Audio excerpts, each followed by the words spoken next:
Boa tarde a todos.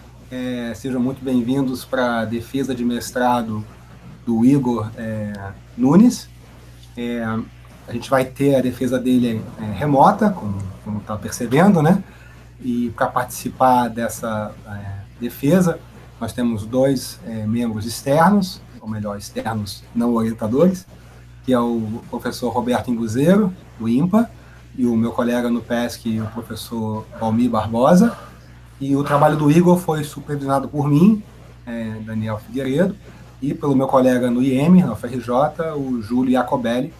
E nós quatro somos os membros da banca, e eu estou presidindo essa banca como professor do PESC. Ok? A dinâmica ela funciona da seguinte maneira: o Igor vai apresentar o trabalho dele em torno de 35 minutos, depois a banca prossegue com uma arguição aberta. Na sequência, os membros aí, a plateia, pode se pronunciar, fazer perguntas, etc. Na sequência disso, a banca faz uma reunião fechada e depois o resultado é anunciado. Bom, como vocês estão vendo, nós estamos gravando toda essa cerimônia e essa gravação faz parte, digamos, das regras para a realização da banca remota, e todos têm que estar de acordo com duas coisas: com o fato da defesa ser remota e com o fato de nós estarmos gravando. Então, eu preciso da anuência de todos os membros da banca e do candidato sobre esses dois aspectos. Então, vamos começar aí com os membros da banca. Vocês estão de acordo com essas duas coisas? Eu estou de acordo com a banca ser remota e está sendo gravado. Eu também estou de acordo com as duas coisas. Eu também estou com as duas. Também estou de acordo. Muito bem, eu presidindo a banca também estou de acordo, temos a anuência de todos. Os participantes não precisam estar de acordo, porque você pode pular fora a hora que você quiser. A gente não pode pular fora, a gente tem que ir até o final. Ok? Então, para a plateia, eu peço que vocês deixem seus microfones e suas câmeras desligados. Na fase de perguntas, no final, como eu comentei, se você quiser ligar a sua câmera, você é bem-vindo, ok? Então, sem mais demoras, Igor, você pode compartilhar a tela e podemos dar início à defesa, ok? Antes de a gente começar, eu acho que eu não fiz isso, eu quero agradecer, né, a participação da banca aqui, primeiro do Roberto Imbuzeiro, lá do IMPA, e do meu colega Valmir Barbosa, lá no PESC. Estamos aqui em modo pandemia, é tudo mais difícil, então eu quero agradecer a participação dos dois em ter concordado, né, com a defesa e estar aqui disponível no dia de hoje para isso. Então, obrigado de antemão por colaborarem aí com a defesa remota, com a possibilidade da defesa remota do Igor. Ok, então, sem mais demoras, vamos ao que interessa. Igor, é tudo seu. Só me dá um feedback, você já está vendo aí a apresentação, Daniel? Estamos vendo ela, mas não em tela cheia. Isso, agora? Agora é tela cheia, perfeito. Ok. Bom, então, vou começar reforçando o agradecimento do professor Daniel, aos professores Valmir e Roberto, por aceitarem, né, pela disponibilidade de participar da banca. O meu trabalho de mestrado foi um estudo de algoritmos baseados em passeios aleatórios para geração eficiente de árvores geradoras uniformes. Esse trabalho foi orientado pelo professor Daniel Figueiredo, do Programa de Engenharia de Sistemas da COP na UFRJ, e pelo professor Júlio Jacobelli, do Instituto de Matemática também da UFRJ. Bom, então só para começar dando um contexto, grafos são uma das ferramentas mais importantes de abstração matemática, e um grafo é constituído de dois conjuntos, né? Um conjunto de vértices, que em geral são rotulados, e um conjunto de arestas, que são ligações entre esses vértices. Durante a apresentação, quando eu falar sobre o número de vértices em um grafo, eu vou chamar isso de N, e o número de arestas de um grafo eu vou chamar de M. Então, além disso, quando eu falar de um grafo, eu vou estar, em geral, me referindo a grafos que são simples, conexos e não direcionados, como esse do exemplo. Simples quer dizer que existe, no máximo, uma aresta entre cada par de vértices. Conexo quer dizer que existe um caminho, uma sequência de arestas entre todo par de vértices. E não direcionado quer dizer que as arestas não têm direção, ou não têm ordem, né? A aresta 3, 4 e 4, 3 é a mesma coisa. E dentro da teoria de grafos, o conceito de spanning trees é um dos mais importantes, né? E spanning tree, a tradução mais usada para o português é árvore geradora. Então, spanning tree de um grafo é a mesma coisa que a árvore geradora de um grafo. E a árvore geradora de um grafo é um subgrafo desse grafo, que é conexo e acíclico, e é importante que ele contenha o mesmo conjunto de vértices. Então, esse é o mesmo exemplo de grafo, e essas são as 3 spanning trees dele. Reparem, então, que todas elas têm o mesmo conjunto de vértices, são conexas e não têm ciclos. E aí, spanning trees, por si só, já tem um conjunto muito grande de aplicações. A maioria das técnicas para encontrar caminhos em grafos usam spanning trees.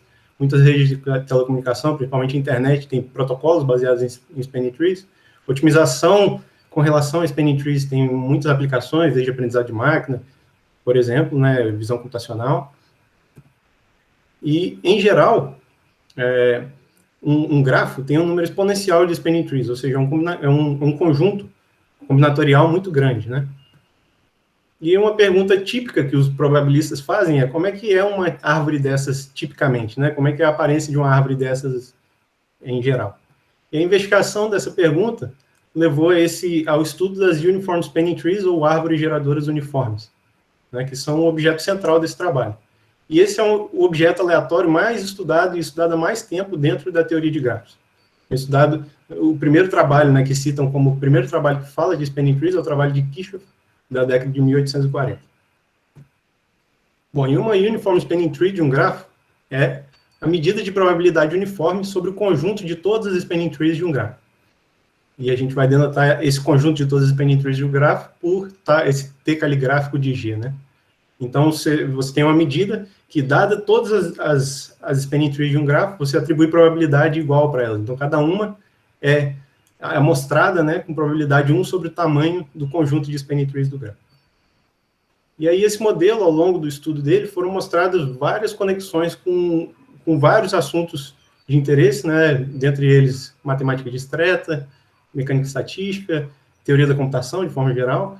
E existem muitos assuntos relacionados, alguns deles são passeios aleatórios, percolação, Gaussian Fields, Dimmers, Saint-Pile Models, e etc. Tem vários assuntos relacionados a esse modelo. E, além disso, tem uma aplicação, digamos, divertida, né, que é geração de labirintos. Por exemplo, isso tem aplicação em jogos, atrações turísticas. E, além disso, também tem aplicações, digamos, mais sérias. Esse tipo de ambiente baseado no labirinto é muito usado em robótica, por exemplo, para testar algoritmos de aprendizado de máquina, etc. E também na neurociência, na psicologia, são comuns experimentos em que você coloca ratos, né, nesse tipo de ambiente e para estudar o comportamento deles, e tentar entender esse comportamento. Bom, então, dada essa grande quantidade de aplicações, não é de se surpreender que a tarefa de desenvolver algoritmos para gerar árvores geradoras uniformes, ou amostrar dessa distribuição, né, tem recebido muita atenção ao longo dos anos. Os primeiros algoritmos, eles eram inspirados pelo trabalho de Kirchhoff, e eles conseguiam construir uma amostra dessa em tempo na ordem de m vezes n ao cubo, né? Pode parecer ruim, mas a gente tem que lembrar que o conjunto ele tem tamanho exponencial, né? Mas, atualmente, a gente tem abordagens muito melhores, que são as abordagens mais promissoras do momento, que são as abordagens baseadas em passeios aleatórios, que são o assunto central que a gente vai estudar durante esse trabalho. Bom, e esse paradigma começou com esse teorema, que é um teorema muito celebrado, que é da década de 90, né, 1990, em que Aldous e Broder mostraram uma conexão muito surpreendente entre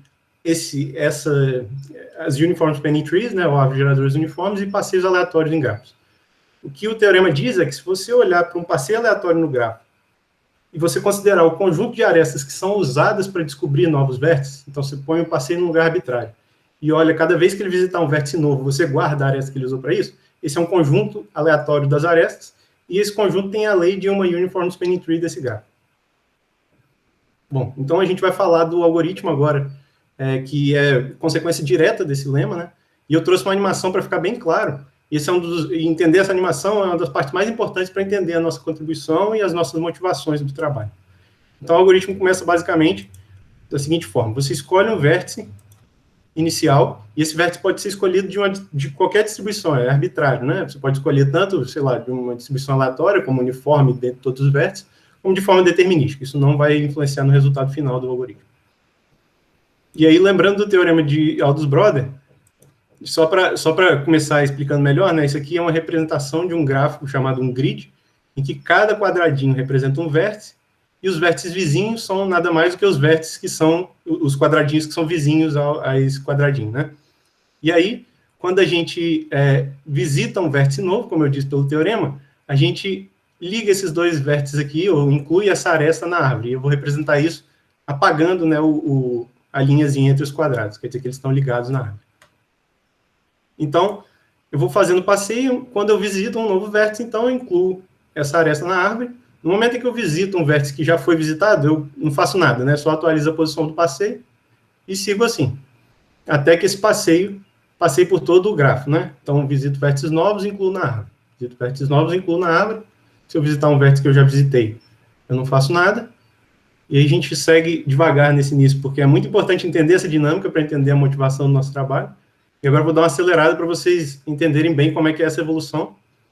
Uma coisa muito importante de perceber, para entender a nossa motivação, o algoritmo de Aldous, ele começa de forma muito rápida, porque tem poucas coisas que foram exploradas, né? Então, a todo momento, ele visita muitos vértices novos e inclui coisas na árvore. Ele vai crescer na árvore muito rápido no início, e no final, quando sobram poucos vértices, é como se intuitivamente o algoritmo fosse menos eficiente. O grande gargalo do algoritmo, na verdade, é encontrar o último vértice da árvore, né? E eu vou até adiantar para vocês verem o resultado final, porque se a gente fosse esperar, ia demorar bastante mesmo. Então, o resultado desse algoritmo é essa árvore, isso aqui é a representação da árvore, e é uma árvore uniforme dentre todas as árvores que podem ser geradas, né, desse grafo representado pelo grid. Certo? Então, entender essa dinâmica é fundamental para entender a nossa contribuição. Então, uma coisa importante é que esse algoritmo, ele, além de ser muito interessante, ele tem uma consequência prática, né? Que é a seguinte: ele melhorou o tempo de geração de uma árvore geradora de um grafo qualquer para o cover time desse grafo. O cover time é exatamente o tempo que o passeio demora para visitar todos os vértices do grafo pelo menos uma vez. E esse tempo é da ordem de n log n para a maioria dos grafos, apesar do próprio Aldous ter mostrado exemplos onde esse tempo é da ordem de m vezes n. Bom, e aí, a partir desse resultado, que as pessoas começaram a se perguntar, né, os pesquisadores começaram a se perguntar, será que é possível fazer ainda melhor? Ou seja, será que é possível gerar uma árvore geradora de um grafo de forma uniforme mais rápido do que o cover time desse grafo? E aí a primeira resposta positiva para essa pergunta veio cerca de 6 anos depois, pelo Wilson, né? E hoje o resultado dele é conhecido como algoritmo de Wilson, que é o outro, né? Esses dois são os algoritmos, o algoritmo de Aldous-Brod e de Wilson são os dois algoritmos mais fundamentais desse paradigma baseado em passeios aleatórios.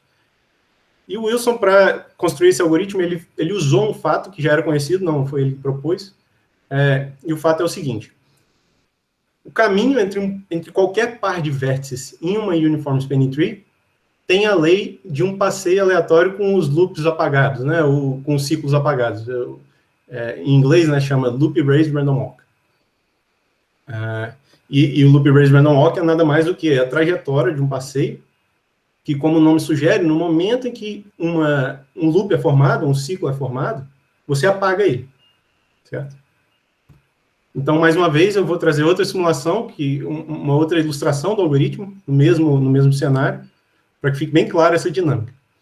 Então, vamos lá. Como é que funciona o algoritmo? Você começa com um vértice arbitrário, mais uma vez, você pode escolher de acordo com qualquer distribuição, inclusive deterministicamente, e aí você escolhe um segundo vértice.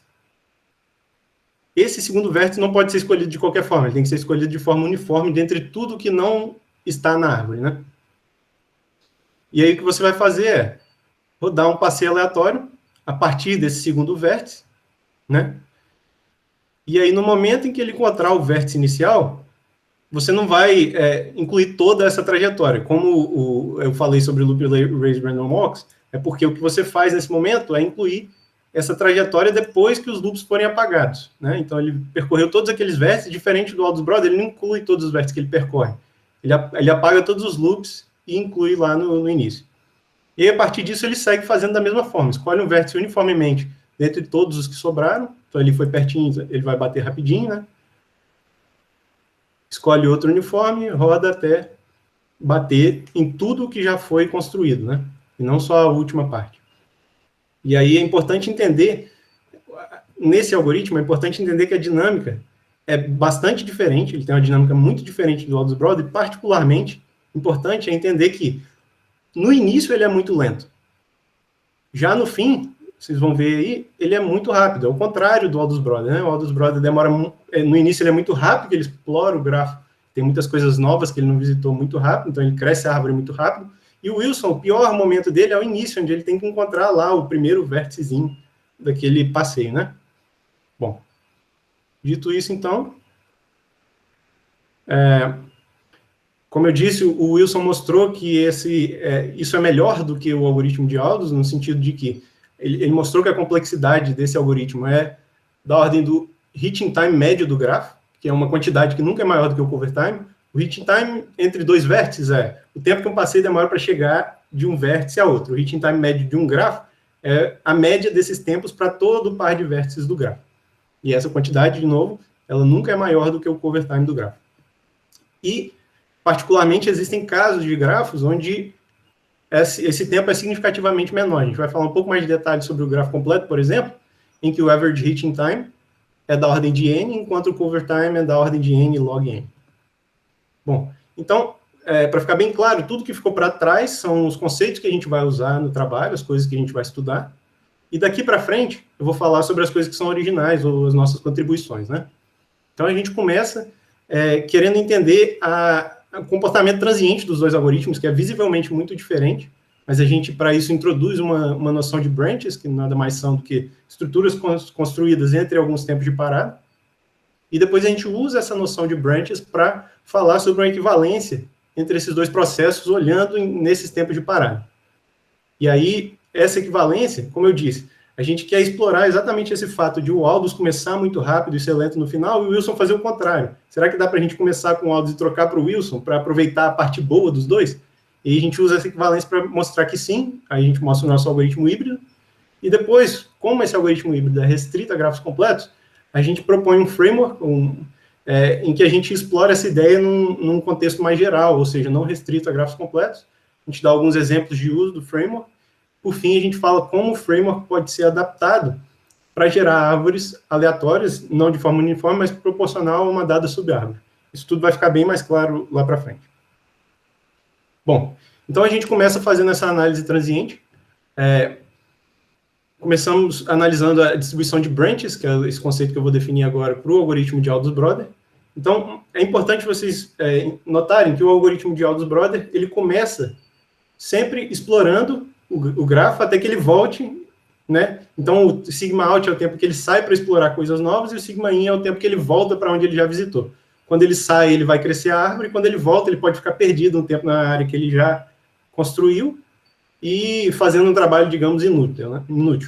E entre uma saída e uma volta, o que o algoritmo constrói é sempre um caminho simples. Vai ter uma ilustração depois e vai ficar bem claro isso. E como é um caminho simples, a gente dá esse nome de branch, ou ramo da árvore, porque é intuitivo, né? A árvore é construída por branches, ou você vai grudando caminhos simples até construir a árvore toda. E a gente dá esse nome aí, a árvore construída pelos primeiros branches. Eu tenho um exemplo para ficar bem claro, então. O algoritmo começa de um vértice arbitrário, e esse é o primeiro tempo de saída, porque tudo é novo, né? Então ele vai visitar vértices que ele não visitou.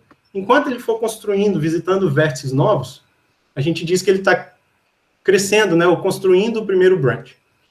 No momento em que ele volta para uma região onde ele já visitou, a gente determina isso como o primeiro branch. Esse momento que ele volta para uma região que ele já visitou é o primeiro tempo de entrada, né, o sigma in. E isso é o primeiro branch. Reparem que isso é um caminho simples. E aí ele pode ficar um tempo arbitrário perdido aqui dentro, né, mas no primeiro momento em que ele sair dessa região que ele já visitou, a gente fala que é o próximo sigma out, né, o próximo tempo de saída. E aí ele fica nessa excursão de saída por um tempo aleatório, né? Enquanto ele for visitando vértices novos, a gente diz que ele está construindo o segundo branch. No primeiro momento em que ele visitar um outro vértice qualquer que ele já visitou, a gente determina isso como o tempo de parada do segundo branch, e aí terminou o segundo branch. Certo? E aí essa árvore aqui, que é a composição do primeiro branch com o segundo branch, a gente dá esse nome de T de sigma 2, ou seja, a árvore construída pelos dois primeiros branches. Bom, e aí só para dar um outro exemplo, essa aí é a árvore gerada de um grafo completo, é uma árvore uniforme, né, uma Uniform Spanning Tree, de um grafo completo em 100 vértices, e os números não são os rótulos dos vértices, são exatamente a numeração dos branches. Então, de novo, o passeio começa em um vértice arbitrário, enquanto ele for visitando vértices novos, isso no gráfico completo, ele vai esticando o primeiro branch ou crescendo o primeiro branch. No momento que ele visita um vértice que ele já visitou, qualquer um, ele termina o primeiro branch, encontrou um vértice novo, aí já vai começar o segundo branch. Enquanto ele for visitando vértices novos, está crescendo o segundo branch. Quando ele voltar para qualquer área que ele já visitou, inclusive valendo o primeiro branch, né, ele termina o segundo branch. E aí, no próximo momento em que ele sair para descobrir vértices novos, começa o terceiro e assim por diante, né, até construir a árvore toda. Então, essa é uma ilustração, é interessante, né, uma árvore escolhida de forma uniforme, então responde um pouco aquela pergunta, como é que é a cara de uma árvore dessa? É uma estrutura sim, lógico que faltam os labels aí, mas ela é escolhida de um conjunto com 100 elevado a 98 objetos, de forma uniforme.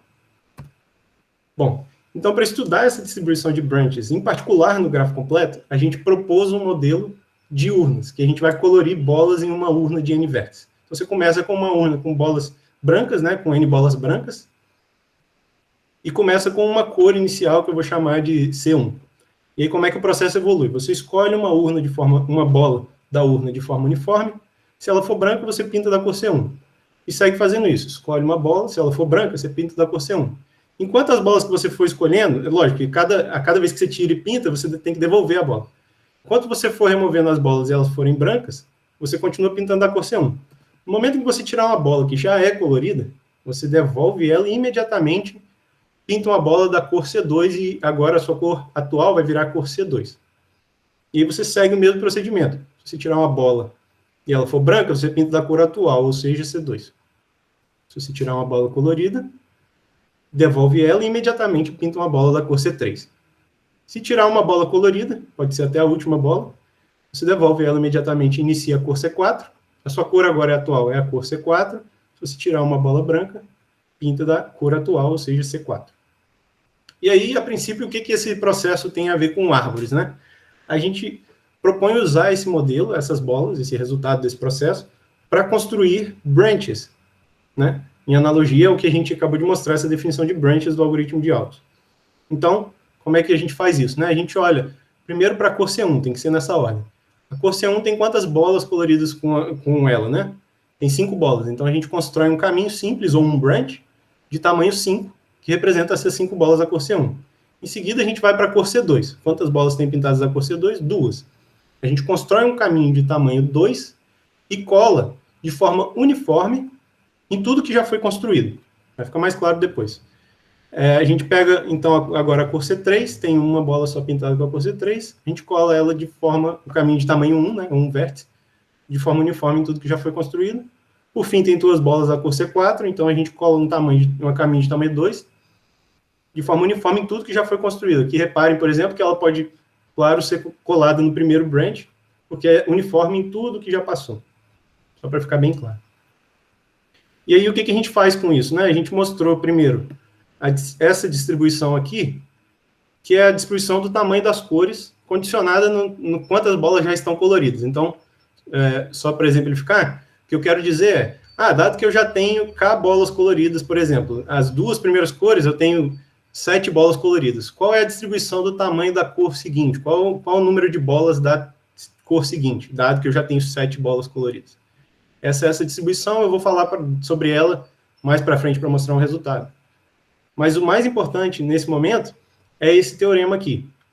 O que a gente mostrou é que se você olhar para o resultado do algoritmo de urna, é lógico, considerando que os vértices vão ter uma rotulação, né, uniforme dentre os rótulos, a árvore construída pelo processo de urna, ela não só é uniforme também, mas ela tem uma equivalência transiente, se a gente olhar para os branches, com a árvore construída pelo algoritmo de Aldous Brothers, se você olhar para os branches.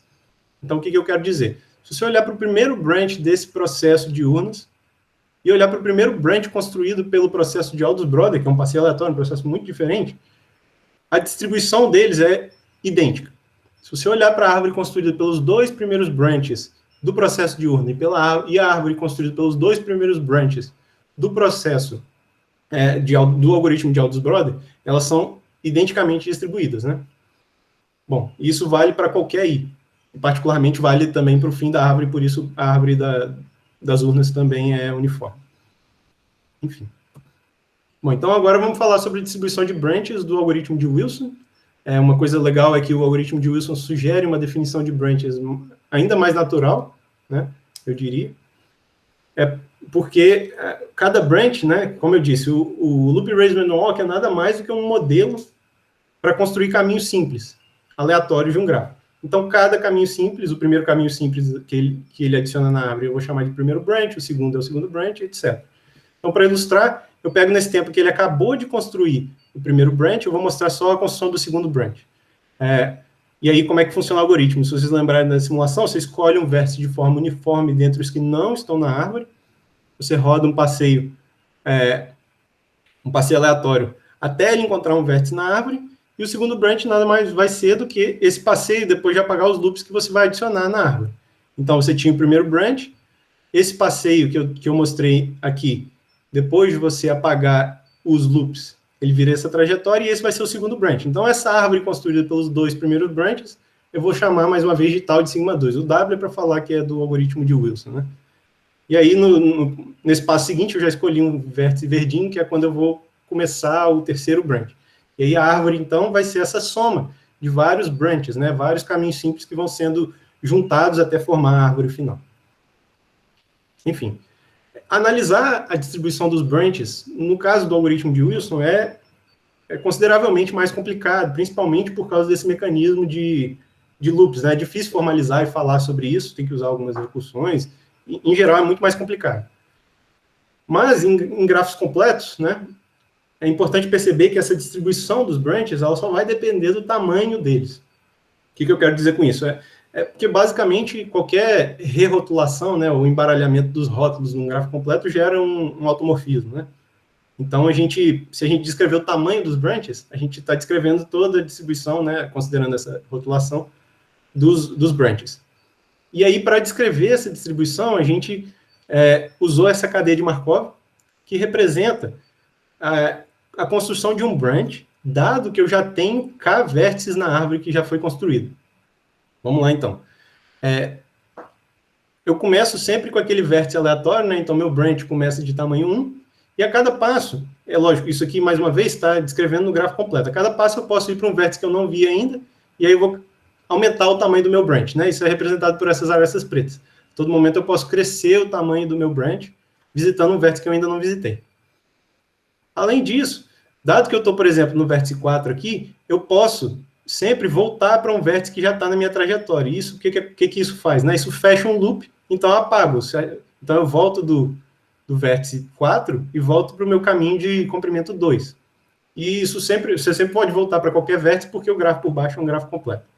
Então, isso é representado por essas arestas vermelhas. As arestas azuis mostram que, a todo momento também, você pode pegar um dos vértices, seu passeio pode ir para um dos vértices que já estão na árvore, um dos K vértices que já estão na árvore. Então, isso representa o fim do branch. Então, para a gente descobrir a distribuição do tamanho dos branches, né, a gente quer descobrir qual é a probabilidade do branch terminar, ou seja, vir para esse estado absorvente a partir do vértice 1, do 2, do 3, do 4 e assim por diante. E aí, como é que a gente determina isso? Né? Tem um truque, que a gente realimenta esse estado de fim para o primeiro vértice, né? Para o tamanho 1. E aí essa cadeia se torna uma cadeia ergódica, que tem distribuição estacionária, igual àquela distribuição que a gente queria, né? Ou seja, a probabilidade de ser absorvido por cada tamanho desses é igual à distribuição, sei lá, π do vértice nessa estacionária, né? Dessa cadeia modificada. Bom, e então a gente precisa resolver essa cadeia para descobrir qual a probabilidade de o branch terminar com cada um desses tamanhos, 1, 2, 3, 4 até n-k. E aí, essa aqui são uma forma de fazer isso, né, escrever as equações de balanço. Reparem que cada vértice diferente de 1, ele recebe uma aresta preta do vértice anterior, cada um desses vértices também diferente de 1 recebe uma aresta vermelha de todo vértice maior do que ele, né?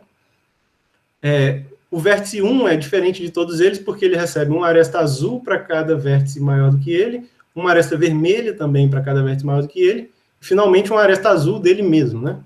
E aí, para a gente descobrir essa distribuição, que é a distribuição do tamanho dos branches do Wilson, dado que eu já tenho K vértices na árvore, eu preciso resolver essa equação de balanço. Isso, em geral, não é um problema trivial, né? Como é que eu descubro o π de h que resolve essa equação? Mas se você tiver um palpite, é muito mais fácil de testar, né? E foi isso que a gente fez. A gente deu um palpite, que a princípio não é muito intuitivo. O que a gente... o nosso palpite é que, se você olhar para o resultado dessa cadeia, ou seja, a distribuição do próximo tamanho do branch do Wilson, dado que você já tem K vértices na árvore, a gente levantou a hipótese de que esse tamanho é o mesmo tamanho do processo de urna, quando você já tem K bolas pintadas, qual vai ser o tamanho, quantas bolas vão ser pintadas da próxima cor. Então, o tamanho do próximo branch do Wilson, dado que você já tem K vértices na árvore, é igual ao tamanho da próxima cor, ao número de bolas pintadas com a próxima cor, dado que você já tem K bolas pintadas. E a gente testou essa hipótese e, um tanto quanto surpreendente, né, essas distribuições são iguais. Reparem que os processos são fundamentalmente diferentes, né? As bolas você vai pintando uma de cada vez. O Wilson é esse processo de fazer loop race, random walks, uma coisa, a princípio, muito diferente. Mas se você olhar nesse tempo de parada, elas são equivalentes. Ou seja, os branches, né? Lembra que a gente usa a urna para construir branches. Se você olhar para os branches que a urna constrói, os I primeiros branches, eles são iguais aos I primeiros branches que o algoritmo de Wilson constrói. E o que isso quer dizer, né? É que o Wilson é equivalente ao processo de urna. E se vocês lembrarem, o processo de urna também é equivalente, né, a distribuição de branches, às branches do Aldous Brother. O que quer dizer que os branches do Aldous Brother e do Wilson são equivalentes se a gente olhar nessa sequência de tempos de parada, né, que são tempos aleatórios, na verdade, que definem os branches. Então, só para ficar bem claro, o que a gente mostrou é que a distribuição da árvore construída pelos I primeiros branches do Aldous Brother é igual à árvore construída pelos I primeiros branches do Wilson. Bom, e aí, como eu disse, se vocês lembrarem lá da simulação, uma coisa muito legal disso é que o Aldous começa muito rápido e o Wilson termina muito rápido, né? Então, a gente começa construindo uma árvore e o Wilson, quando ele já tem uma árvore de partida, ele completa essa árvore, né, de forma muito rápida. E a gente meio que passa pelo gargalo do Wilson e passa pelo gargalo do Aldous também. E a gente fez uma análise, a gente propôs, né, o algoritmo híbrido que faz isso, começa com o Aldous, depois troca para o Wilson. A gente calculou analiticamente o número médio de passos que cada um desses algoritmos leva para construir uma árvore geradora do grafo completo. O algoritmo de Aldous Brother dá, em média, n vezes o número harmônico de n passos. O número harmônico de n é na ordem de log de n. O algoritmo de Wilson dá 2n passos, em média, enquanto o algoritmo híbrido dá n mais θ da raiz de n passos, né, para construir essa árvore. E aí tem um gráfico aqui, a gente implementou esses 3 algoritmos no grafo completo para mostrar essa evolução. Aqui no eixo X, a gente tem o tamanho da árvore que já foi construída, né? Então, a gente vai construir uma árvore de 1000 vértices, e aqui é o número de passos de passeio aleatório que cada um dos algoritmos faz até construir K vértices. Então, reparem, o algoritmo de Aldous, ele começa visitando muitos vértices, porque tem poucos vértices que ele já visitou, né? Então, ele cresce a árvore muito rápido no início. Quando ele já tem muitos vértices na árvore, ele demora muito para encontrar os vértices que estão faltando, né? E aí, essa curva, ele é significativamente mais lento do que os outros dois. O algoritmo de Wilson, por outro lado, ele demora muito no início aqui, é esse degrau, porque ele tem que construir aquele primeiro caminho, né? Encontrar o primeiro par de vértices tem que se encontrar para construir o primeiro loop raised random walk. Então, ele começa já num tempo alto, mas depois ele segue bem rápido. E o que o algoritmo faz, o algoritmo híbrido faz, ele começa construindo branches do Aldous Brother, que é rápido no início, né? Porque tem poucos vértices explorados, e quando o Aldous Brother vai ficar ruim, ou seja, vai ter poucos vértices para ele encontrar, a gente troca para o Wilson, que é rápido no final. E aí fica um tempo menor, né? A gente usa a parte boa dos dois algoritmos e fica menor do que um ou do que o outro. Bom, e aí, como eu disse, esse algoritmo híbrido ele é restrito ao contexto de grafos completos, né? E aí surge a pergunta, será que a gente pode explorar essa ideia num contexto mais geral, ou seja, para grafos quaisquer? Bom, uma coisa importante de lembrar é que a definição de branches não depende de ser grafo completo. Você pode falar de branches em grafos quaisquer, são simplesmente o tempo de parada do passeio aleatório quando ele volta para uma área que ele já visitou, né? E no Wilson, quando ele constrói um loop raised random walk, não tem problema nenhum. O problema está exatamente no fato de que esses branches não são equivalentes, né, em grafos quaisquer. Na verdade, a gente não mostrou que eles só valem para o grafo completo, a gente deu um contra-exemplo de um grafo onde eles não são equivalentes. Então, ainda continua a hipótese aberta de que esse processo valer em alguma classe de grafo. O que isso quer dizer, na verdade, então, né, já que os branches não são equivalentes, é que a uniformidade, apesar do algoritmo híbrido construir árvores geradoras de grafos quaisquer, a uniformidade é perdida, né? Mas será que a ideia pode ser salva? E é isso que a gente explora, né? E, na verdade, a gente propõe um framework para usar, sim, essa ideia num contexto mais geral. Bom, então, o framework é uma sequência de 2 passos, assim como o algoritmo híbrido é muito inspirado, é bom lembrar do algoritmo híbrido durante essa explicação, porque a gente vai construir um pedaço de árvore e depois vai completar. Assim como a gente construía um pedaço com Aldous e completava com Wilson, o framework é da mesma forma, você constrói um pedaço e depois completa. Só que nesse caso, no framework, se a gente atender as condições que eu vou falar, a gente constrói a árvore geradora de grafos quaisquer e não só do grafo completo. O primeiro passo consiste, então, em gerar essa árvore inicial. Então, a gente chama dessa variável aleatória y, é uma variável que pega o grafo e assume uma das sub-árvores do grafo, não geradores, né?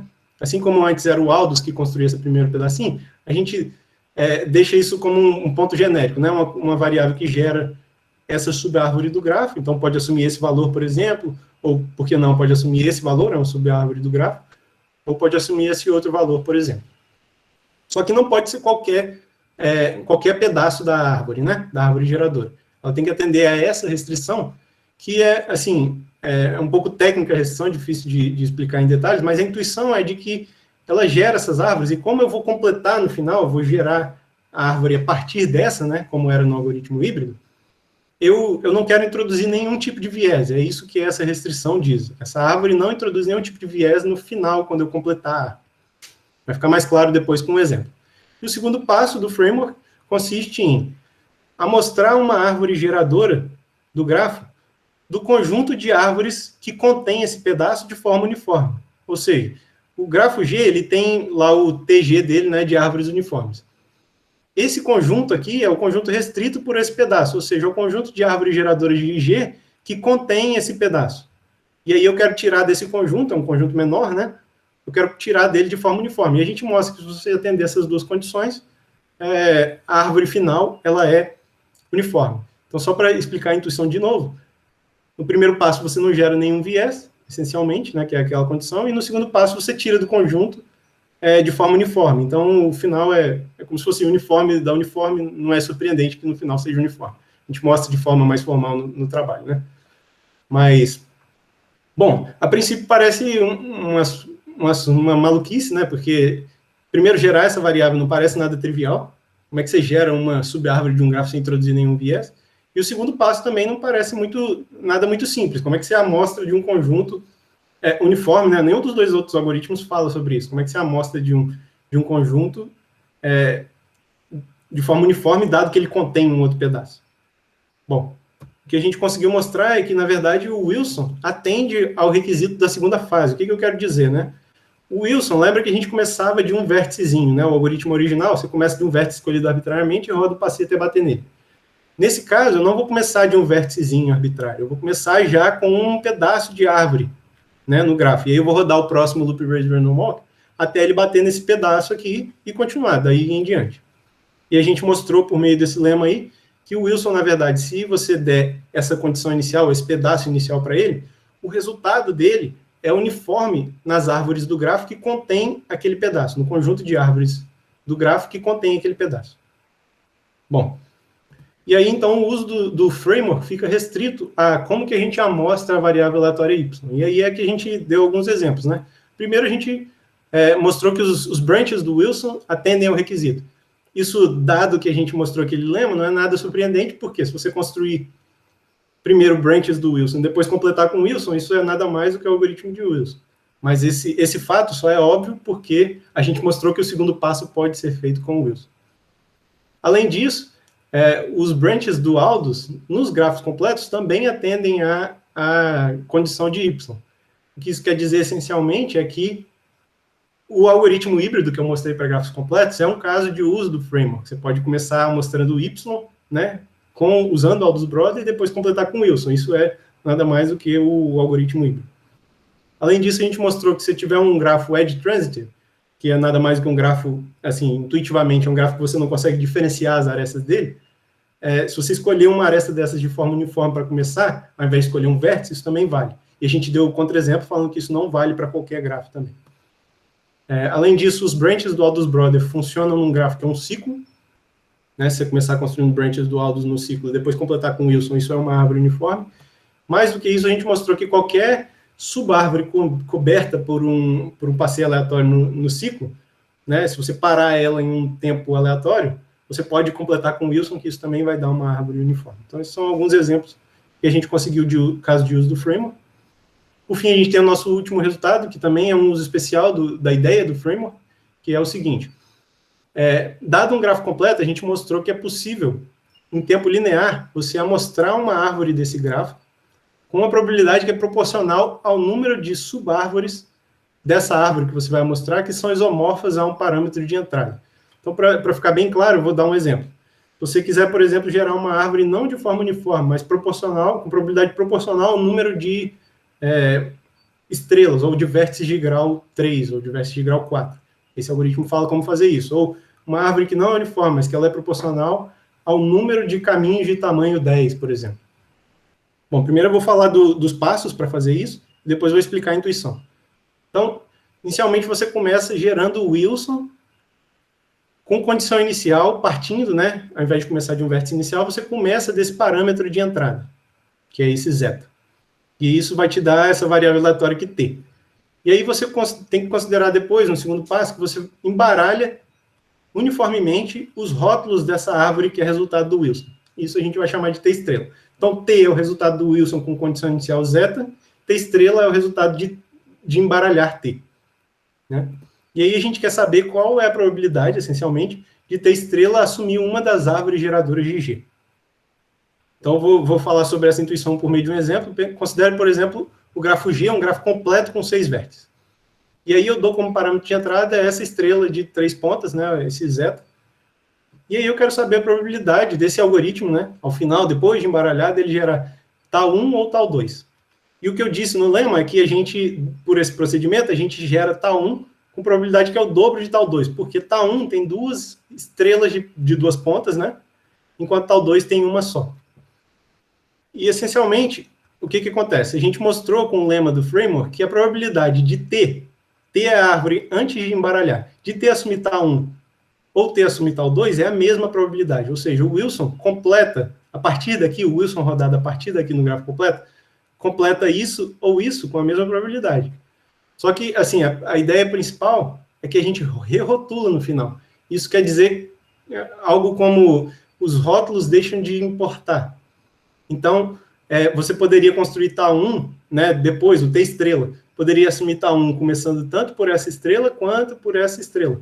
Né? Enquanto tal 2, já que só tem uma estrela de 3 pontos, ele poderia ser construído só de uma forma. Essencialmente, aí essa é a intuição, né, do nosso resultado. Bom, então, por fim, a gente, como trabalhos futuros, né, a gente pensou em algumas, principalmente em outros casos de uso do framework, e aí a gente levantou algumas perguntas. Será que os branches do Aldous Brother, como eu disse, a gente deu um contra-exemplo que não funciona para o caso geral, os branches do Aldous Brother, mas isso não quer dizer que não funciona para nenhuma classe de grafo. Né? Será que eles funcionam para outras classes? Será que existem outros stopping times?